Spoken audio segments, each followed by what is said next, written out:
ચાલો મિત્રો, કેમ છો બધા? મજામાં છો? અમે પણ મજામાં જ છીએ. તો આપણે એક આજે નવી રેસીપી લઈને આવ્યા છીએ. તો બનાવીશું આપણે ભરેલા બટાકીનાની. તો કેવી રીતે ભરવાની? ચણાનો લોટ બિલકુલ યુઝ નથી કરવાનો, છતાં પણ આપણે બટેટા ભરીને ગ્રેવીવાળા બનાવવાના છે. તો ચાલો બનાવીએ આપણે. તો સૌપ્રથમ તો મેં કાજુ અને સિંગ મસ્ત રીતે વાટી લીધા. 5 થી 6 કાજુ છે અને 8 થી 10 શેંગદાણા છે. એને મસ્ત વાટી લેવાના, બરાબર. પછી એની અંદર આપણે જો તમે લસણ કે ખાતા હોય તો નાખવાનું, નહીંતર નહીં. હવે એની અંદર આવશે ધનિયા પાવડર. ધનિયા પાવડર 1.5 ચમચી. પછી આપણે છે ને મરચું આપણા સ્વાદ અનુસાર કેટલું ખાઈએ આપણે તીખું એની ઉપર છે. પછી હલ્દી, બરાબર મિત્ર. એની અંદર સ્વાદ અનુસાર આવશે આપણે નમક. પછી આપણે 1 ચમચી છે ને લીંબુ રસ, તો આપણે અડધી ચમચી નાખવાનો, બહુ નહીં નાખવાનો. 1 ચમચી નાખવાની છે મોરસ, એટલે ખાટું મીઠું મસ્ત લાગે. બટેકા મિત્ર આપણે 250 જ લીધા છે, બરાબર. ના એટલે હવે આને આપણે મસ્ત રીતે મિક્સ કરી લેવાનું છે. અંદર પાણી આપણે બિલકુલ યુઝ કરવાનું નથી. આપણે થોડું ઓઇલ લેવાનું છે, પણ ઓઇલ દાજ્યું યુઝ કરેલું ના હોવું જોઈએ મિત્ર, નહીંતર પછી તમારું શાકનો સ્વાદ બગડી જશે, બરાબર. એકદમ ફ્રેશ ઓઇલ હોવું જોઈએ. એ પછી આપણે જે ખાતા હોય ને એ લેવાનું આપણે, બરાબર. આ રીતે આને મસ્ત રીતે એકદમ મિક્સ કરી મસાલો, જો આમાં નથી લોટ કે કાંઈ જ નથી, બરાબર. તો હવે આને આપણે મસ્ત રીતે ભરી લેશું. રવૈયા જેમ ભરીએ ને એ રીતે આપણે આને બટેકા બધા ભરી લેવાના છે. અને આપણે આને મિત્ર વઘારીને નથી કરવા, વઘારશું છેલ્લે. પહેલાં આપણે આને મસ્ત રીતે કરીશું, વરાળમાં બાફવાના છે, બરાબર છે. એ વરાળમાં બાફીએ એનો સ્વાદ કંઈક ઓર જ હોય છે. તો મિત્રો આ રીતે આપણે બધા બટેકા મસ્ત રીતે ભરી લઈએ. ઓકે મિત્રો, આપણા બટેકા મસ્ત રીતે ભરાઈ ગયા છે. જો મસ્ત ભરાઈ ગયા.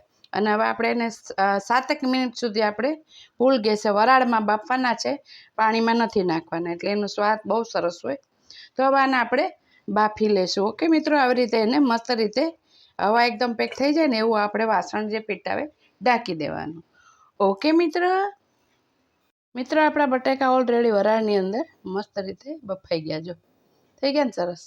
આ રીતે વરાળમાં બાફવાના એટલે એનો સ્વાદ બહુ સરસ આવે. અમુક ભરીને ડાયરેક્ટ વઘારી દેતા હોય તો એ આખા પણ ના રહે, સીટી વધારે વાગી જાય તો, અને મજા પણ ન આવે. જે વરાળની વસ્તુ જેટલી સ્વાદિષ્ટ બને છે એટલી કુકરની સીટીમાં નથી બનતી. તો હવે આપણે એને વઘાર કરીએ. ચાલો, આપણું તેલ આવી ગયું છે. તો એની અંદર હવે આપણે ચપટી નાખીશું હિંગ. પછી નાખશું આપણે ક્રશ કરેલું અડધું ટામેટું. આ રીતે આપણે અડધું ટામેટું નાખવાનું છે. મસ્ત રીતે આપણે હલાવવાનું છે, બરાબર. પછી નાખવાની છે આપણે અડધી ડુંગળી, એકદમ ઝીણી ક્રશ કરી લેવાની. અંદર સરસ ઓગળી જાય ને એવી આપણે ગ્રેવી મસ્ત બનાવવાની છે, બરાબર.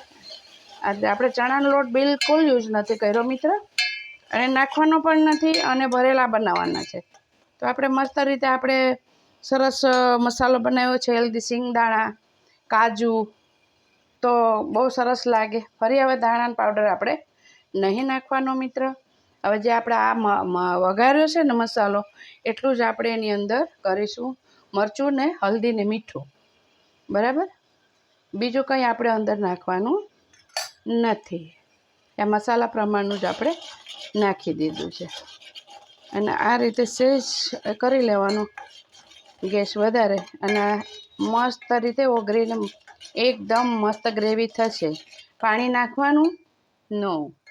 તો હવે આપણે એમાં શું કરવાનું છે, ઉપર મૂકી દેવાનું. જે આપણે મસાલો ભર્યો તો બટાકાની અંદર, એ આપણે 2 ચમચી વધ્યો તો એની અંદર તમે ઉમેરી શકો છો મિત્ર. એટલે મસ્ત રીતે એની ગ્રેવી બને છે. હવે એને શું કરવાનું, ગેસ કરી દેવાનો છે આપણે ધીમો, અને એની ઉપર આપણે પાણી મૂકીશું. જે વરાળાની અંદર જે અંદર ઓછ પડીને પાણી બને એની આપણે મિત્રો ગ્રેવી બનાવવાની છે. મિત્રો જો આપણે મસ્ત રીતે આ ઉકળી ગયું, ઉપર પાણી જે આપણે મૂક્યું હતું ને એની ઓજ અંદર પડી અને આ ઉકળી ગયું હતું અને કેટલી સરસ ગ્રેવી થઈ. લોટ કે કશું જ નાખ્યું નહીં એટલે આપણે આ શાક તમને બિલકુલ નડે નહીં. ચણાનો લોટ હજી કદાચ તમને પ્રોબ્લેમ કરી જાય. હવે આ બટેકા છે ને આખા જ રહેશે. આપણે બટાકાનો વઘાર કર્યો જ નથી, છતાં પણ આખા બટેકા વઘારેલા ગ્રેવીવાળા બટેકા છે. આ જે બટાકા તમે બનાવો ને મિત્ર, બની જાય ફટાફટ. અને હવે આને શું કરવાનું છે? હલાવવાનું નથી.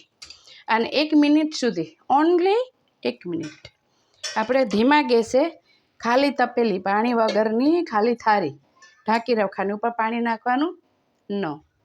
ધીમા ગેસે ઓનલી 1 મિનિટ.